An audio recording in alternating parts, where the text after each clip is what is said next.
I also use that as a classic example of never ask your patent attorney for marketing advice, because I was like, I'm like sitting here thinking, who wants a heart-shaped pear?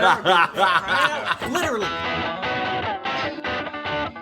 Lee Davis and Gwilym Roberts are the two IPs in a pod, and you are listening to a podcast on intellectual property brought to you by the Chartered Institute of Patent Attorneys.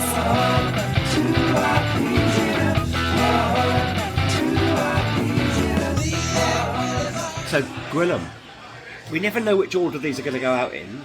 So That's a really good point. So this might not go out in sequence, but if it does go out in sequence, this is our final INTA It's podcast. emotional if it's the last one. If it's not, it's not emotional.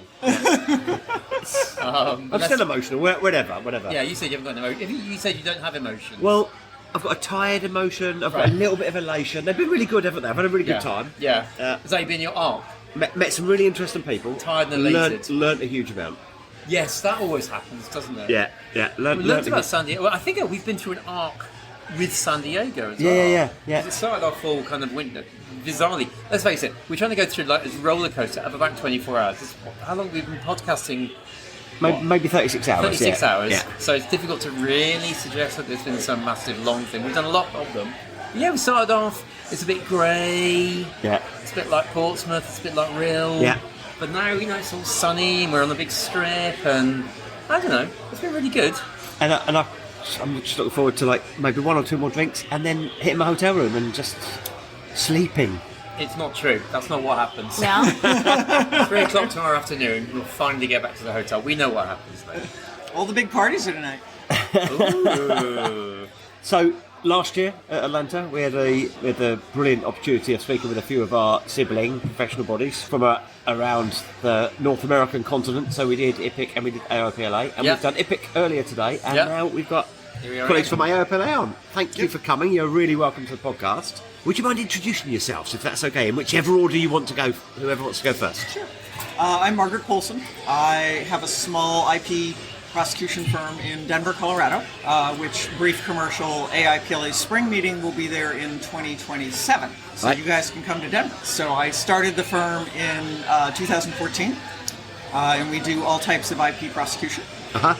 And I particularly love designs of all types. Okay. Design rights, design patents, design copyright, trade dress, all that area where it intersects and gets weird and hard and fun. So I love that. I got involved in AIPLA at my prior firm, and I found, one of the things I love about AIPLA is it has enough people and enough specialists that, for the first time I found a group of people that were really interested in designs and other things. People like you. Yeah, people like, well, they're not quite as weird as I am, but... We like that. That's good. That's good. When you're the 6-foot-tall blonde patent attorney, you're kind of used to being a one-off. But so, I got involved. I was chair of the Industrial Designs Committee, now the Design Rights Committee. I then got involved in doing professional programs at AIPLA. So AIPLA does a lot of CLE programming. So I ended up being chair of the committee that runs all that. And then, as a punishment for my service, I'm entirely joking, but I got invited onto the board of AIPLA. So this is my third year on the board. Mm-hmm. I will roll off this October. As in, you can't carry on, or no. So your term, you have AIPLA board members have a 3-year term. Right. Okay. And so the board at AIPLA is the one that makes ultimate decisions about any policy comments. So we're the ones that give final approval to any comment letters we send to your, other professional organizations or the USPTO. We file a lot of amicus briefs. Yeah. Obviously, mostly in the U.S. courts, but we recently did one at the EPO on the issue of definiteness and the whole amending the spec. Yeah. Oh, good. Thank you. Thank you. The hardy perennial. Oh, yeah. Yes, the hardy perennial. So we did it. We'll see. The AIPLA and the EPO Board of Appeal has had a full and frank exchange of views on that topic. So, it's a great organization. Particularly coming from a smaller firm. I get opportunities like to be interviewed on a podcast at INTA that I never would. Yeah. And, I get a profile. I've been invited to speak all over the world because of the work I've done at AIPLA. So, Lauren, what's your story? All right, so my story. So I'm Lauren Emerson. I'm with Leeson Ellis, which is an IP boutique in White Plains, New York. I co-chair our trademark and copyright group there. I've been with that firm for almost 8 years now. Okay. Got involved with AIPLA also when I was at my prior firm. So been involved with AIPLA for, I'm not sure how many years, but it's north of 10. And I dove in on the copyright side. It was a fantastic copyright committee and was very involved with that for a number of years, eventually chaired that committee. Did a brief stint on our amicus committee, which was fantastic, and worked on some neat briefs there. And then joined Margaret on the board. I'm, I guess, coming up towards the end of my first year on the board. Yeah. So I know you're going to get down and dirty with the techie stuff, but can I do a little bit of like AIPLA governance-y stuff first? Yeah, is that okay? Do it. So I'm quite interested. So at SEPA, so we don't have a board, we have a council, but it performs the same function. And we don't have any end term. Whilst my council members serve a 3-year term, they can keep serving them and generally do. Which for me is useful because it means we get a bit of institutional kind of memory, longevity. Quite interested that you have to come off after 3 years, and what does that mean for that sort of organisational memory? Well, so we have like Vince is an employee of the organization. Yeah. That's my job. Yeah. So Vince is, Vince and Megan, and some of the staff at AIPLA are the institutional members. Okay. AIPLA has 12 board members. We roll on in groups of 4. So, there's always a new group of 4 coming in. So there's always eight people that have got 1 or 2 years in. Yeah. So it provides a good transition. There's always the new people that are learning. There's the people that are like, we've done this before. And it does that. I mean, AIPLA tries really hard to, so we're really pretty strict with our committees. Unless something goes unusually wrong, you're going to spend 2 years as chair and then you're rolling off. Because we want to give more people the opportunity to serve. What we find as an organization is people need to be involved to stay involved. Yeah. But there's demand for that. So you got people want to get onto the committees, want to get onto... Yeah. Absolutely. Yeah. You can join. So AIPLA is different in that you can join any committee you want. It's a checkbox on our website. Once you're a member, you go check a box, and you're a member of whatever committee you want to be.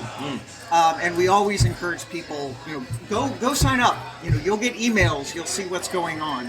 And if you get involved in a committee and start helping with various projects, at some point you're going to be asked, so hey, you want to be part of leadership?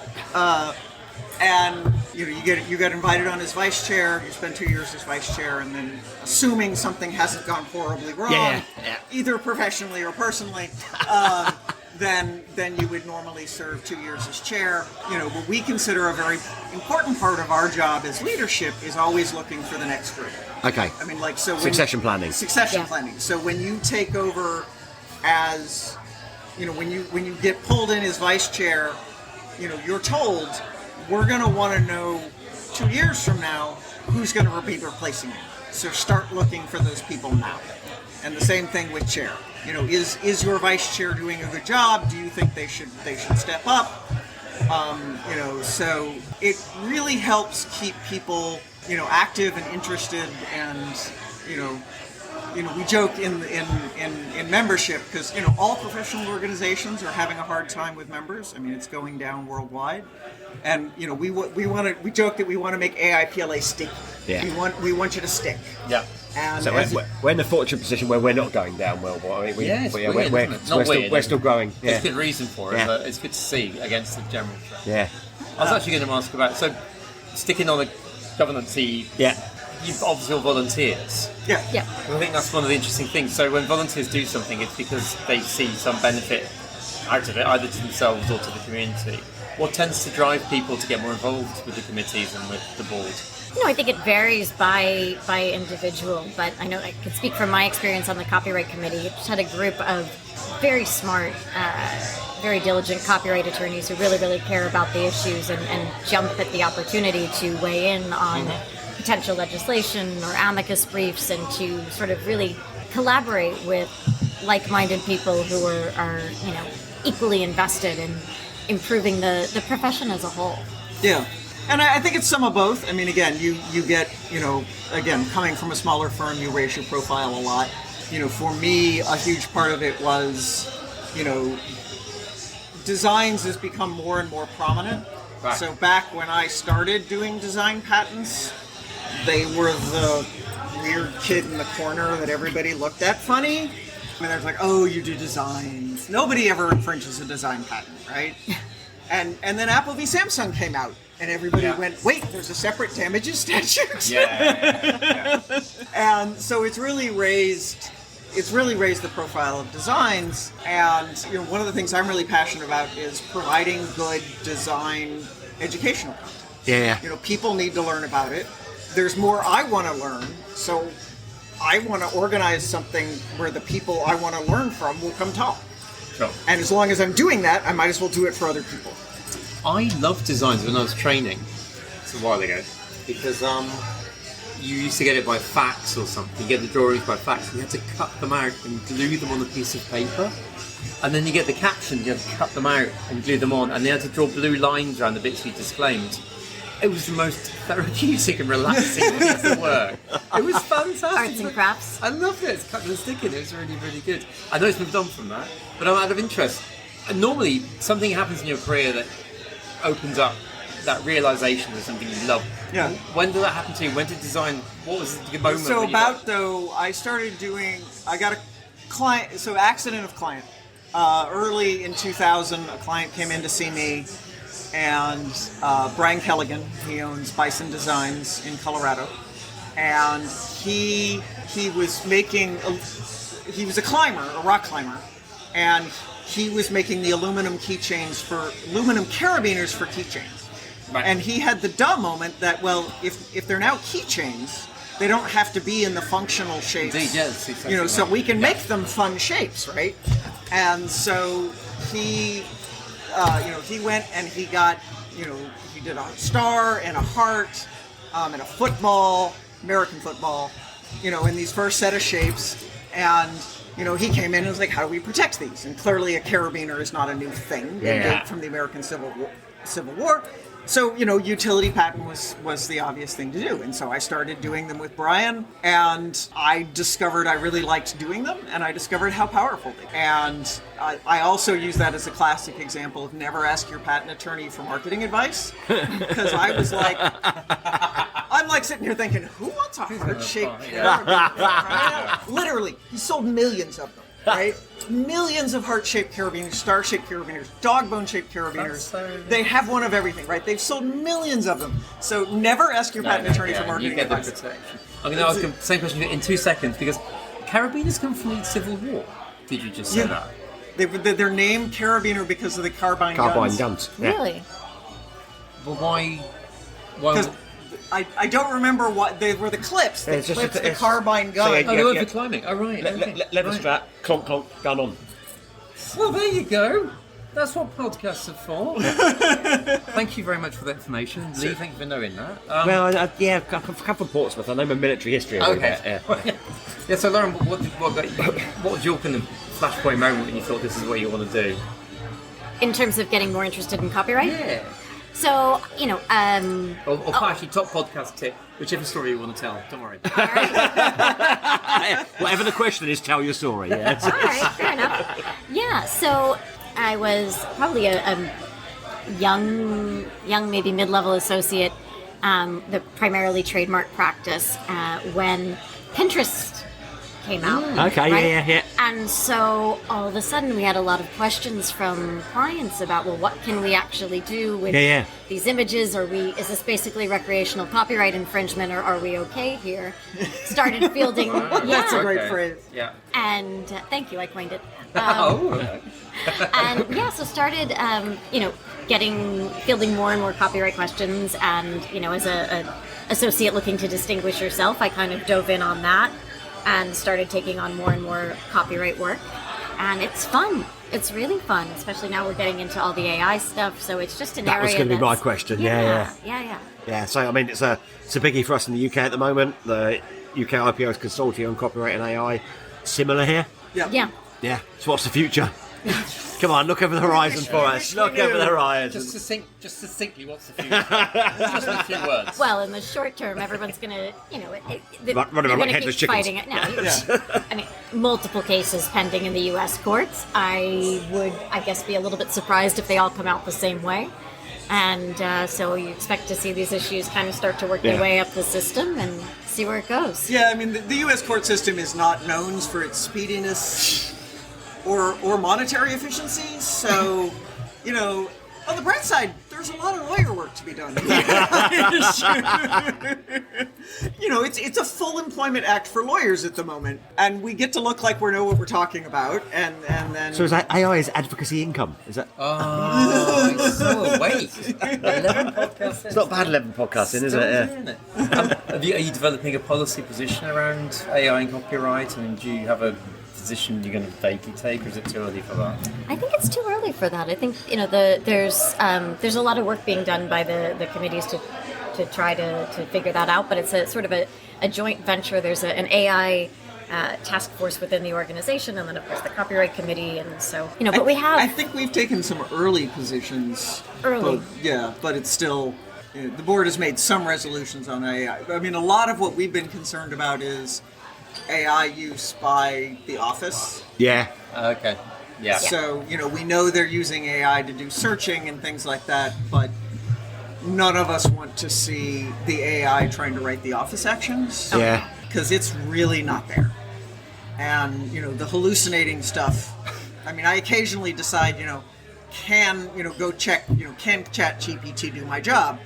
It's a really good creative writer. I got to give it that. Yeah. But, when it completely hallucinates sections of a patent, Yeah. and it sounds really plausible, right? It Yeah. sounds like the section of this patent that Yeah. you asked Yeah. it to quote, and then you go to search it to be able to cite it, and you're like, that phrase does not exist. So Yeah.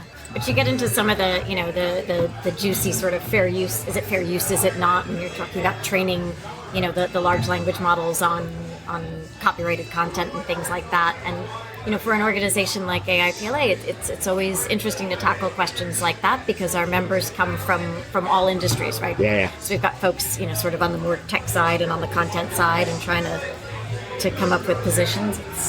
Well, that's the question we've got actually for organisations like yours and ours actually, which is that you got all these different points of view.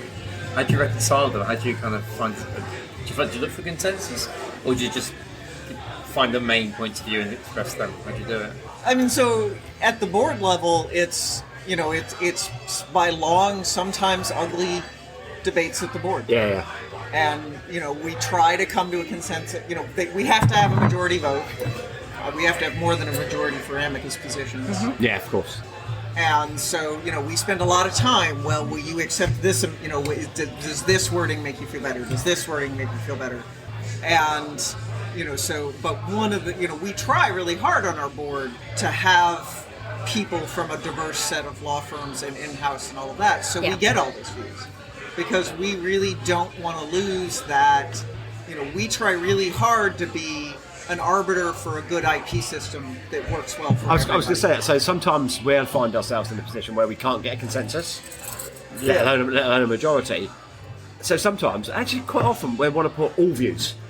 And that's what we do. We say, so these are the perspectives. Yeah. This is how the profession sees it through different lenses.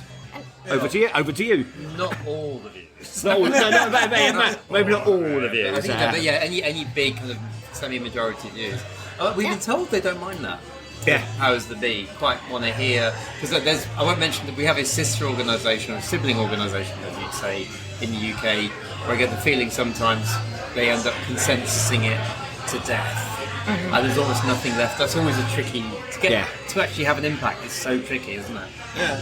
I mean, go ahead. I was going to say, sometimes where we can reach, common ground is not on maybe a particular view on what the outcome should be, but on educating perhaps a court on what some of the unintended consequences of going this way or that way might be. Yeah, and we do that a lot with our rules commentary. I mean, the USPTO and the Copyright Office, to invoke my Southern heritage, bless their hearts, they try hard, but they're thinking of it from their operational point of view. Sure. And we really have to be there to say, this isn't going to work because. Right. Yeah, understood. Yeah. You know, and so it, you know, and we have a really, you know, we have a long-standing relationship with both the Copyright Office and the USPTO. You know, they know who we are. They know we're going to comment.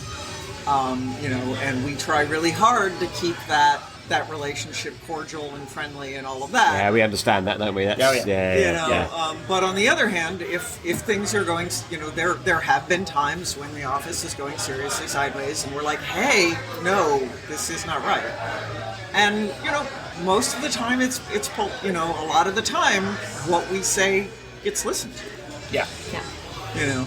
And you know, from a fun personal point of view, you know, I was on the Industrial Designs Committee when the Hague, U.S. was joining the Hague Convention for the Protection of Industrial Designs, and the first proposed rules came out, and we were like, wow, yeah, wait, hold on. And so we sent in a whole bunch of comments of this needs to change and this needs to change, and the office adopted our position. I mean, almost all of our comments showed up as part of the lovely final when that rule. happens, isn't it? You know, almost all of our comments showed up in the final rules, and that's, you know, that's both helping the profession, helping the office, and it's a really great feeling. I mean, we spent a lot of time on those rules. We just fairly recently we put in not an amicus brief to the Unified Patent Court because it doesn't take amicus briefs. So we wrote to the court and we got a lovely letter back saying, can't look at this. Yeah, we can't have seen this because we can't accept briefs. And then the determination was almost word for word what we had submitted. It's like, So you mentioned, you know, looking at international treaties and impact on the US. You mentioned, I think, specifically the EPA. Do you guys tend to send documents globally? Who's that driven by? Who's asking you to focus on an EPO issue? And where does it come from? Some of both. So a lot of offices reach out to us asking for comments. That's cool. We have a very active IP in China committee that looks for things that we can comment on. I know the Singapore office has reached out to us a number of times when they were drafting new rules, saying, you know, they actively solicited our comments. So it's a combination of both. It's a combination of, you know, some of the offices actively want our comments. Some of the offices, we find out about it and we're like, hey, we can, you know, and we try to listen. I mean, we have very active international practitioners in the organization. And so we try really hard to listen of, you know, to the European things of they're, you know, these guys aren't going to listen where we can comment is over here. yeah.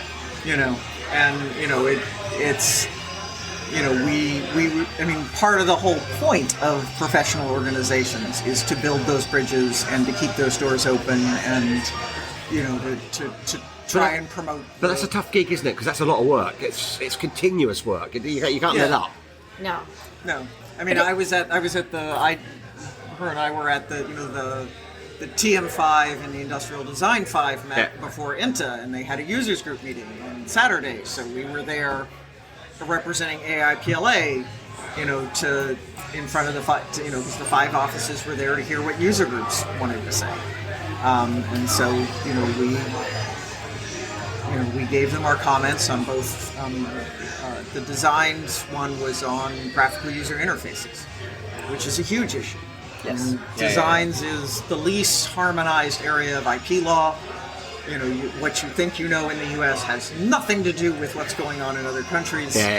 And, you know, I mean, it's starting to harmonize. Everybody's starting to realize this is important and they need to pay attention. But graphical user interfaces are one of those areas where there's huge differences. There's still countries that you can't protect them at all. And then there's some countries that are like, yep, this is great. Let's do all of them. You know, I mean, Korea now accepts animated files.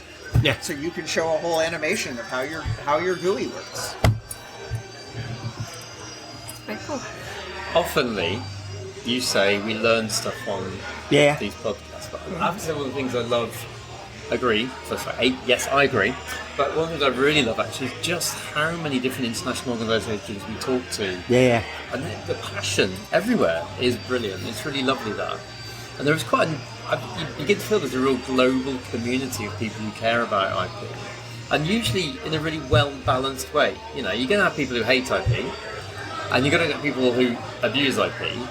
We don't tend to meet them, we tend to be the people in the middle who understand that it's there for a reason. It works really well. I think we've got such a network. So, and I don't know if I'm adding to what you've just said or not. Undoubtedly. But I'm going to say it anyway. I'm feeling augmented already. Oh, you're augmented. Excellent. Yeah, bless your graphical user interface. So, oh no, I forgot where I was going with this. You're so happy to do a gooey joke. Come on, keep it going. Oh, no, if I can remember what I was going to say. No, right, augmented. No, so yeah, I think that is those relationships, and I think they can be quite useful. Actually, we're meeting a lot of people. Remembered where I was going. Guess where it's going. And I think we've heard it here. Also, the thing that most people are looking for is the kind of holy grail of harmonisation, isn't it? Yeah, hear that all you've said it. It's like, you know, we all accept that systems are different, that there are these complexities, but actually most people would like to find some degree of harmonisation in there somewhere. I think so. And was it? Hang on, we had so many podcasts. So yeah, we had WIPO earlier on. Yeah. They were saying they were so chuffed about 2 multinational treaties. Yeah, traditional knowledge. Yeah. But in the last And year? the design right, yeah. So Yeah, the there we design go. the Riyadh Design Rights Treaty happened in November, and then the traditional knowledge one sometime around the same time. I don't remember exactly. Yeah, it was when fairly close, weren't they? So, Yeah. that's getting 193 countries to agree to a common set. And they said in an age of increasing polarisation, it is good to see. Because I've been saying for a few years, have we peaked? Has harmonisation peaked? But I think there's such a strong community of people who want still to make it happen. Yeah. It's quite exciting, isn't it?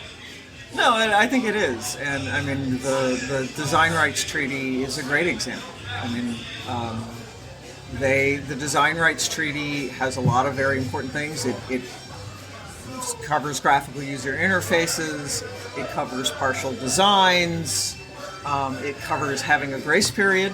So the Design Rights Treaty Always has a tricky one. That's a year ago. Actually, no, we got some of them. well, I mean, but European designs have a grace period, right? They have a one-year grace period, like you does. Yeah. Which still scares us, though. Scares us. Yeah. Still disagree with it. Anyway, that's just a personal thing. Yeah. no, you know, you get 5 IP practitioners and one talking grace period, and you're going to get 7 opinions. Indeed. Yeah. No, it's been good to see, actually. I think these conversations do give me a lot of heart for all of that.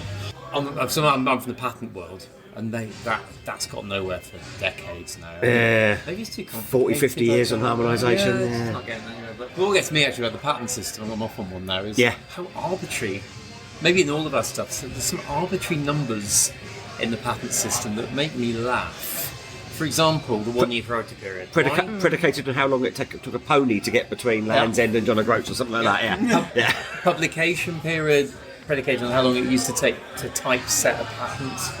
And the duration, 20 years, probably predicated on human generation. Yeah. But I think what I love about it, though, is that people accept these harmonised rules at face value without really questioning them. As you get into it a bit more, you realise you never can. Because the moment you open that debate, so some bits of the patent system, I'm just talking now. You are just talking now. Is that okay? That's fine, yeah. Some bits of the patent system I should interview you one day. don't necessarily make contemporary sense, but they work and they're harmonised around the world, and in a sense that's the tricky bit, isn't it? We've got to grab those moments where they work. Can I repeat a question that I asked of our Canadian colleagues earlier on? Yeah. Right, so in the UK, and so I want to find out a little bit about the position in the US now, and particularly in the current political climate. Small P political climate. Let's not go big P. So in the UK, we have the Intellectual Property Office, and it performs largely 2 functions. It's a business in government, in that it's where you file your patents and your trademarks, and it makes money for government in that way through filing fees, etc. But it's also the policy engine of government, so it would be advising the minister and kind of the wider kind of civil service team about IP issues, so that government makes some reasonably sensible decisions around IP.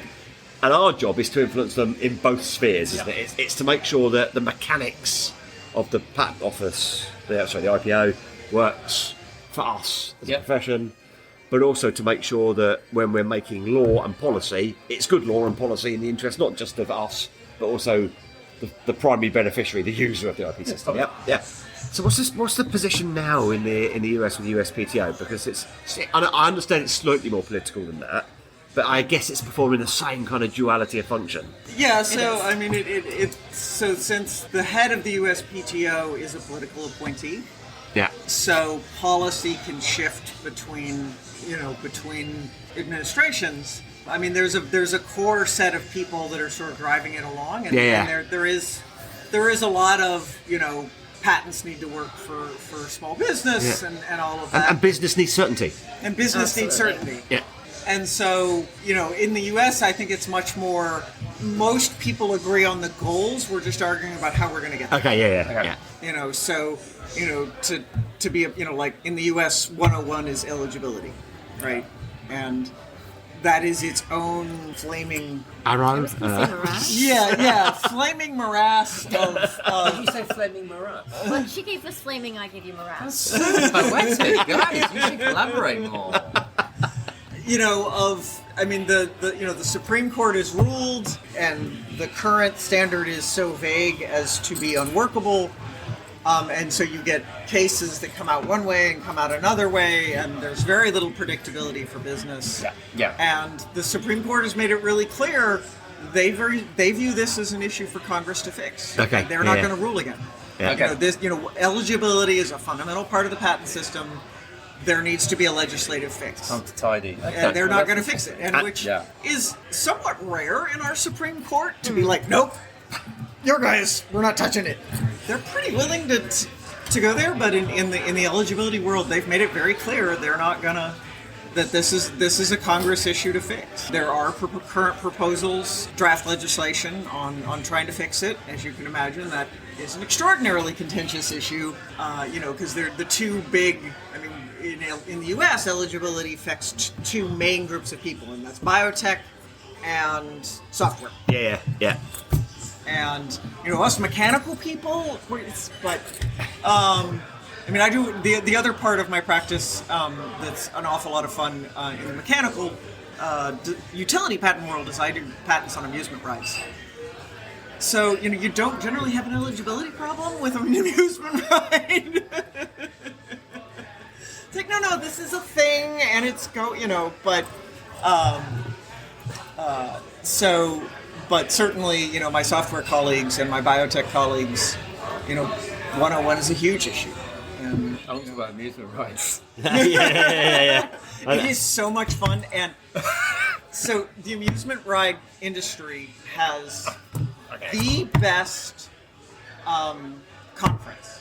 So they have IAPLA, which is the International Association, I'm forgetting the exact thing, but it's all amusement parks and other like fun small attractions and all of that. Where do they hold them? Presumably at in Orlando. Okay. They have them around the world, but the biggest one is in Orlando, in Florida every year. Disney? No, not. It's not. It's at the convention center in Orlando. Oh no! You were thinking this was happening on rides, weren't you? Yeah. No, but they have rides in the convention center. Oh, okay, we're back in the game. Back in the game. Good. Yeah, Okay. and it covers everything from the rides to the insurance, Right. to the trinkets and toys they give away in the games, to the food, to the ticketing, trinkets and toys. Oh my goodness!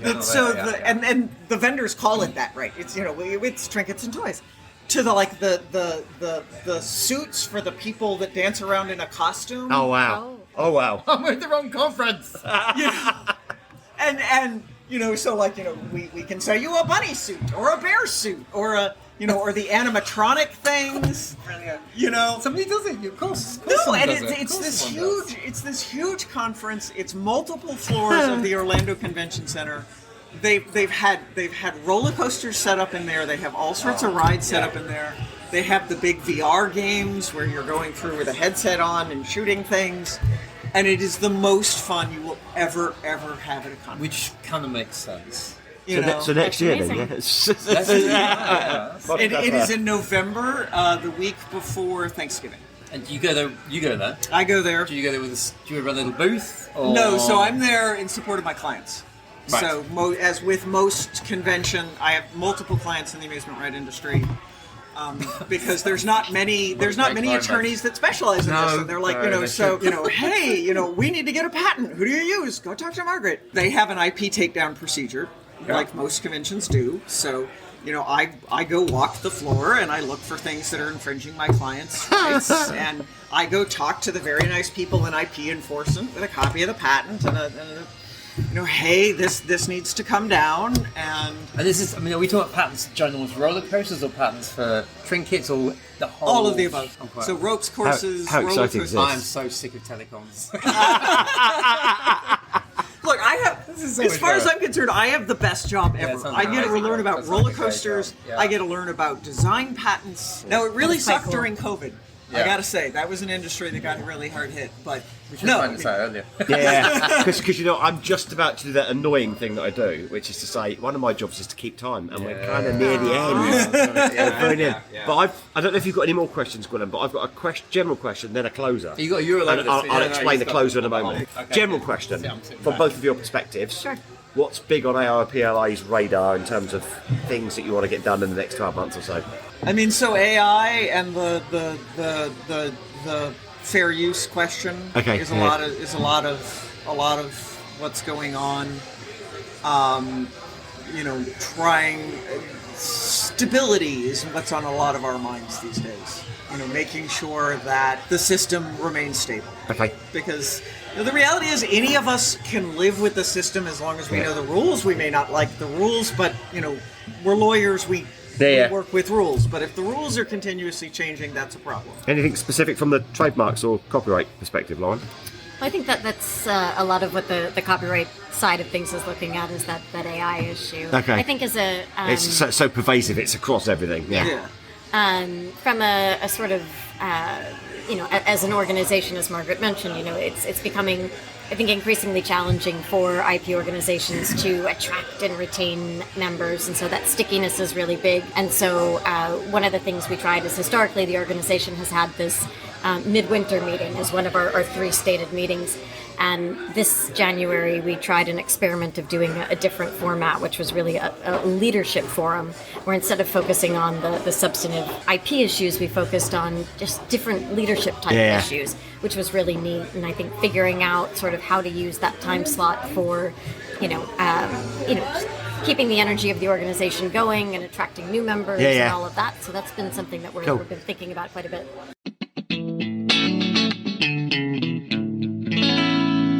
So the closer, okay? You ready for this, Gwyneth? Yeah. So the way the closer works is I've been listening to everything we've said, and I've come up with a largely tangential but connected to what we've been talking about. It's nothing to do with IP. It's never to do with IP. I'll ask Gwyneth, then we'll ask you, and then Gwyneth This will is ask. thinking time, by the way. Yeah, so you've never got to think. While he's answering, you get thinking time. Yeah, you're going to know where I'm going with this. I'm going to say crocodile. Okay, you never know. Is that a ride or something you could do at a fairground? Yeah, it is. No, if that's the question. So the question is, so it can either be a fairground ride or anything else that you might have ever done in a fairground or fun fair. What's your favourite fun fair type experience? So in Hong Kong, and we've got a place called Ocean Park. You might know Ocean Park in Hong Kong, which is a big, not the Disneyland, it's the other one. It's become the big attraction on Hong Kong Island. And they had a water thing where you went in big rubber rings. The pool and the slide and the pool and the slide and the pool and the slide. I remember going there as a teenager and having just the best time. That was fantastic. Definitely my happiest memory, because, quickly, William's theory on roller coaster rides. The reason roller coaster rides are exciting is because you're not sure whether you're going to die or not. And hopefully you're not going to die, ergo they're not exciting. Unless you do die, in which case, sorry, that's the point of them. Sorry to all your clients. I do apologise. Look, a lot of engineering goes in making sure that you feel like you're going to die. Yeah, I know. This is amazing. Yeah. Lauren. I think my favorite, also as a kid, there was a sort of a water park that had this wave pool. Yeah. I like the wave pool quite a bit. Oh, that's quite fun. Yeah. Really dangerous. I think they're dangerous. It's been a while since I've been in one. I But think they're dangerous, but yeah. I'm terrified about what Margaret's going to say. She's got a lot of expertise here. So my favorite is indoor skydiving. So the tube thing. The wind tunnels. So Yeah. one of my clients is I Fly Indoor Skydiving. They are the ones that developed. The indoor skydiving has been around for a long time, but they're the ones that first developed a really commercially successful, really safe system. Right. And right. flying in those wind tunnels is the most fun. Can you're only gonna have imagine. fun. Yeah. Never done It's it. so much fun, and it's so much more So I mean, everybody's like, "Oh, I'm going to be scared." And I'm like, "No, it is so much more stable than you think it Okay, is." that's cool. So that is my favorite. Wow. Lee? Cool. So I don't know if you've ever seen this, but it's like a table thing, yeah? And a little conveyor belt is rolling away from you, it's got lines in it, and you just roll a 2p or a 10p, you have equivalent I currency, do yeah? know the And there thing. is no more exciting feeling than when your 10p rolls along this little track and then falls over absolutely between a line that says times 10 and you Yes. get a pound. Okay. That's less exciting than all the other Yeah, ones in their own way. yeah, but, yeah. and I hear you. But fulfilling for me. Oh, see, we're going for that. Remember the horse ride one where they all go? Yeah, same, yeah. I did like those. Yeah. You got to go with the big odds. Yeah, I know. Right. Yeah. Thank you both so much for coming and sharing your time with us on what is, I don't know what order these go in, but let's say this is the last one. This is the last one. This is the last one. And what a finish! And what a finish. So good. Yeah. Thanks so much. So Thank you for amazing. having us. Absolutely amazing. Gwilym, thanks for being my co-host during Thanks for this making thing it in all INTA, happen. and see you next year. Same time, same place. No, No, we'll be in neither. London. We'll be in London. Okay, so obviously not the same place in London, and obviously not the same time because it's a year away. But otherwise, yes, Different time, different place. totally.